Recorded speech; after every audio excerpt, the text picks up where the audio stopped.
this episode of Operation Mustangs and More, we're taking a 69 coupe out for a test drive. It's got some power brake issues, some running issues, some steering issues. It's got some issues. We're going to see what that's all about. Also, the rear drum brakes on an older car. How do you make the adjustment and what's behind that adjustment? In other words, what's the mechanics of doing that? I'm going to show you what that's all about. Got some viewers' rides, a little shop reality. Hey, you know what? I think we got a show to put together today. So stay tuned because a lot's coming up. On the road almost every night, and I'm thinking about you, baby.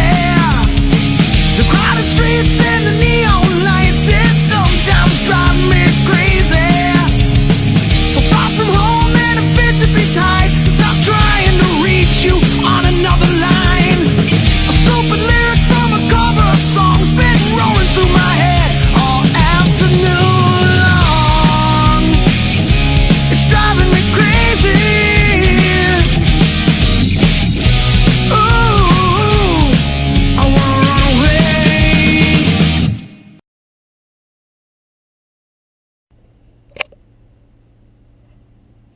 Okay, looks like we're on. Alright, seatbelts on.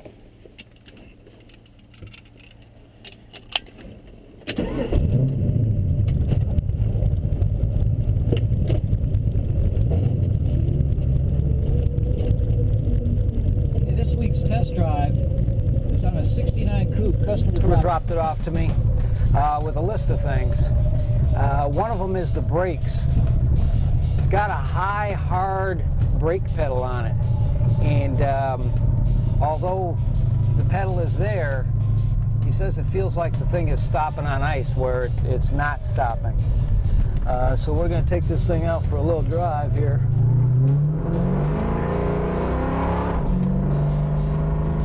Now he also said that it doesn't exactly perform like he was hoping it would. It seemed to be pretty powerful back there. I didn't have any real issues getting this thing up and going, but if it's got some sort of a vacuum issue to the power brakes themselves, then that could be causing a performance problem. One of the other issues he says he has is that the steering wheel is crooked. We're going straight down the road right now, but as you can see by the steering wheel, that the steering wheel is over to the left. That could be as simple as a front end alignment. When we get back to the shop, we'll check out the integrity of tie rod ends and ball joints and things of that nature, see what could be going on there. One of the other issues he says he has is that the speedometer seems to be running faster, or reading faster than he thinks he's going. And I tell you what, I don't think he's exactly wrong. The speedometer is reading over 60 miles an hour right now, and I don't think I'm going maybe 40, 45 miles an hour. But we're going to take it down my little test track road here. We're going to do a little performance things to it. In other words, we're going to see how it comes off the line. We're going to see how it stops, see how it steers around the corner. And then when we get back, we can go from there as far as the fixes go. This is kind of a hot rod, this thing. I opened up the hood a little earlier just to take a quick peek under it. Didn't really look at everything that good at that time. And it seems to have maybe some sort of either a stroker 351 in it, which means a 351 that's been stroked out to make it into more cubic inches, like a 393 or a 427 stroker, something like that. So this thing feels like it wants to go. One of the issues it seems to have, though, it has a very, very poor idle to it. The thing hardly feels like it wants to idle at all. And there's a couple of different reasons for that. Number one, I think the camshaft is a little bit overkill on the thing, which makes for a very poor idle. And will make for very poor brakes, too. But we're going to come around our corner over here. We'll come to a stop, and then I'll give it the gun, and we'll see what we got here. All right. I'll manually put it into first gear. We'll kind of hold it there. So, yeah, you see how that idle, the thing barely wants to run here because it's got such a big camshaft profile to it that's part of it.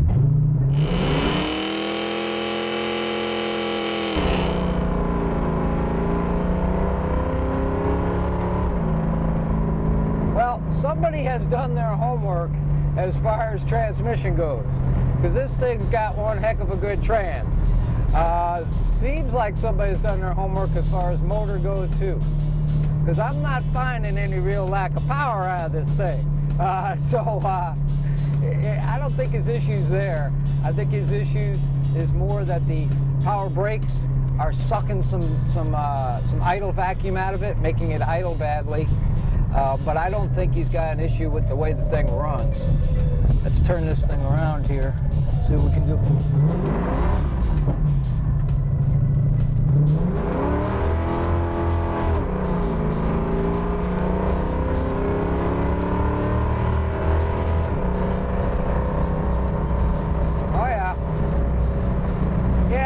Got no running problems. It just has some steering, braking, and idle problems. That's about it. So let's take her on back, see what we got going, and fix her up from there.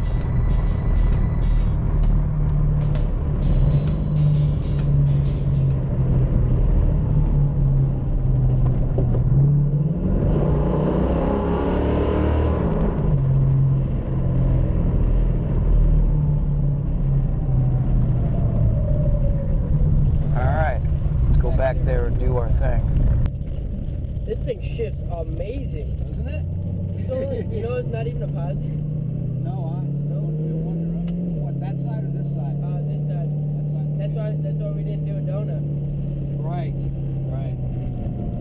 You felt the one side just dig, and you can see our mark here. Just look how long that damn burnout is.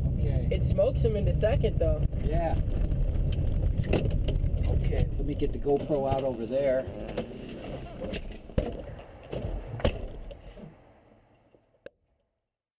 Order a bunch of parts to get ready for the car show this weekend? And I got a hot deal, too.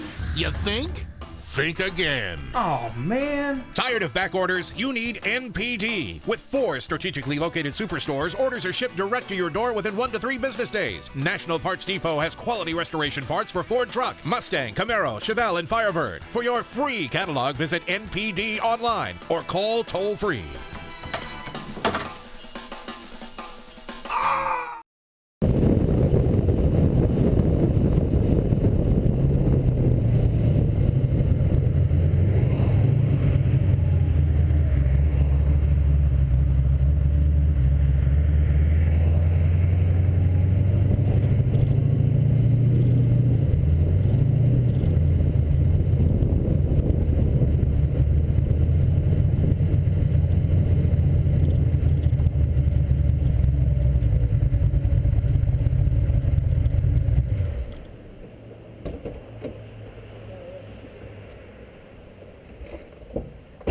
All right, I think we're done.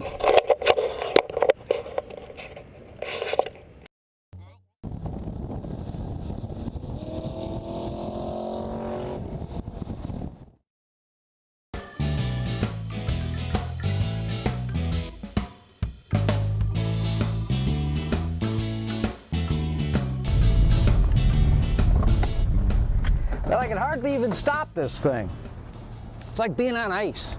And although it's got a high, hard, firm pedal in it, you just can't seem to stop the thing. There's a couple of different things underneath the hood of these cars that could be causing that issue. We're going to take a look at them. Some of the things that I discussed in my test drive was the brake power booster, the master cylinder, you got brake shoes, you got brake calipers, but this seems to have a problem where it just doesn't have the assist it needs. It could be a number of different issues, as I discussed, but I think it's more that power brake booster, which gets vacuum supplied to it by the intake manifold. Now in this case, now that I open up the hood, I can see that somebody has put on here what's referred to as a brake canister. It's a vacuum canister, this apparatus over here. They make these things for high-performance camshaft engines because they don't have a whole lot of vacuum at idle, which would tell me that somebody's been trying to fix this problem maybe for quite a while. I think that the issue is in that booster right there. We're going to check for vacuum. If it's got good proper vacuum, the first thing I'm going to do is replace that booster and then go from there. In the meantime, one of the how-tos I have in this episode is how to make brake adjustments on these things. So stay tuned because I got a lot coming up.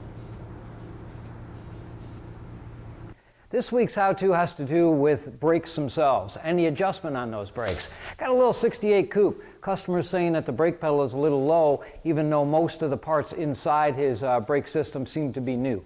So we're going to put the car up in the air, we're going to take our tire off, we're going to pull the drum off of the thing, we're going to take a look at the integrity of what he actually has there. And if it is all brand new stuff, chances are all we got to do is make an adjustment, and I'll show you what that adjustment is all about. So stay tuned.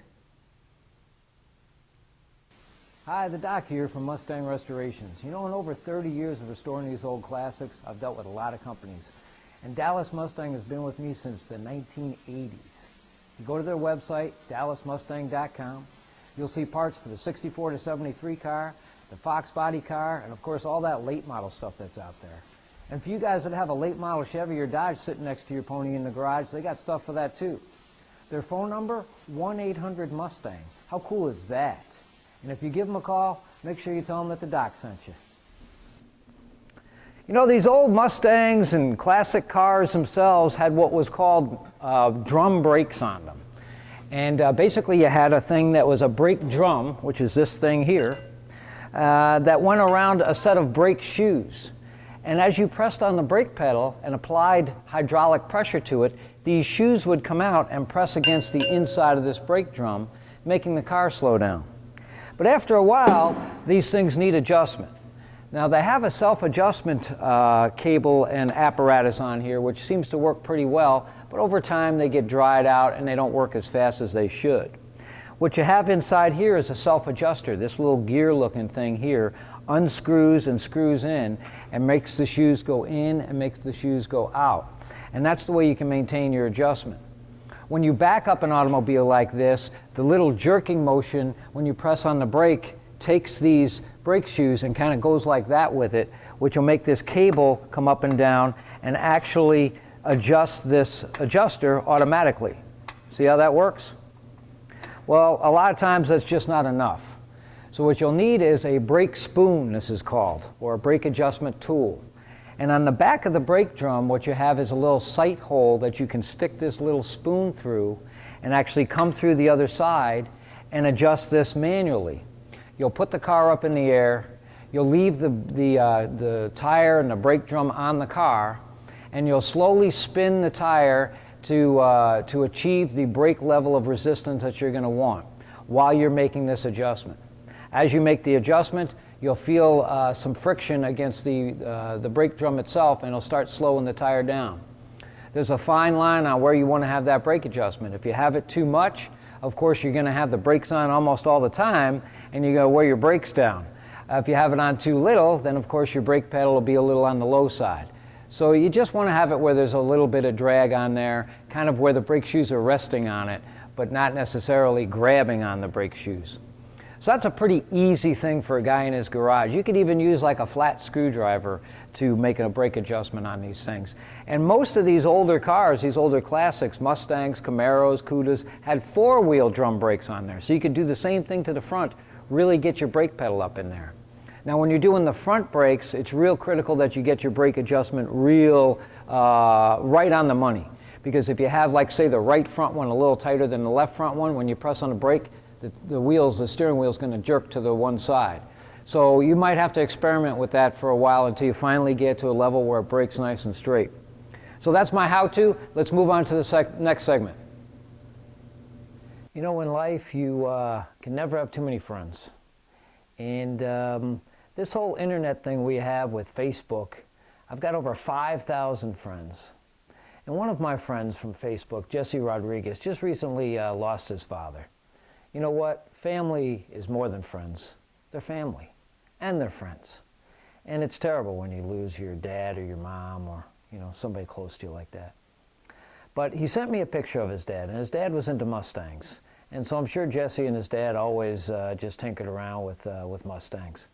So I want to start out this episode's Viewers Rides with a few pictures of Jesse and his dad, and then we'll go from there with the rest of them. So check it out. Nice guy. I'm sure he loved Mustangs as much as he loved his family.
In my last episode, you saw my son Cody fitting these convertible inner rocker frames to a hardtop, a coupe.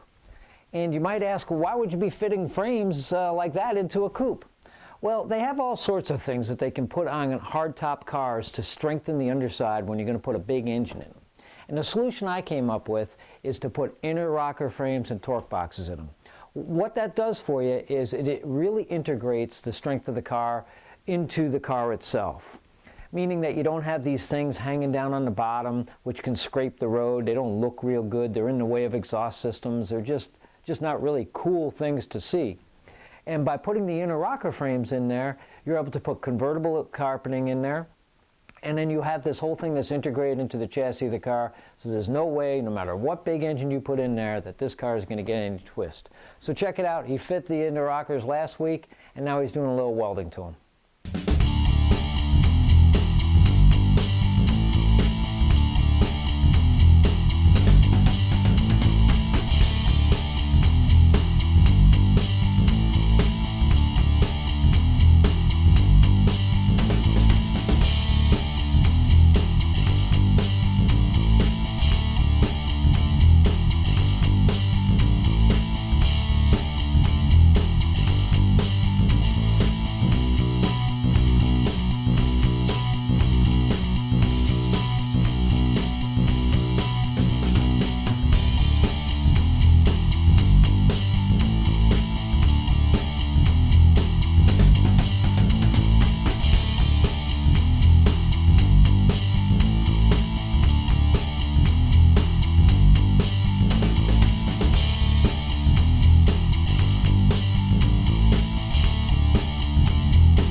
All right, this next segment has to do with the installation of a windshield into, say, the 65 to 68 Mustang, which all the Fords that have this type of weather strip on there, it's the same type of installation, and the rear window gets installed the same way.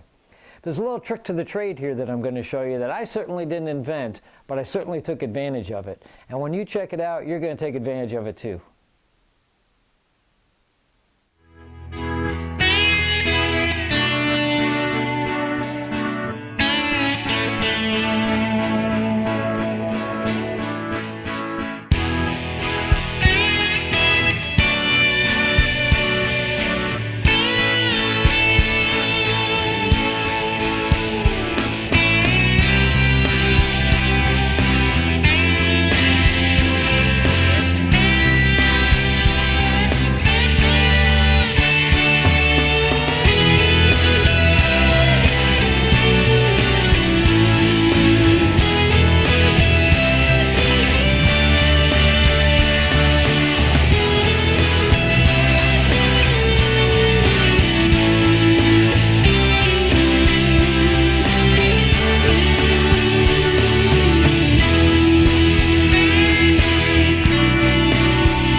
Well, thanks for watching this episode of Operation Mustangs More.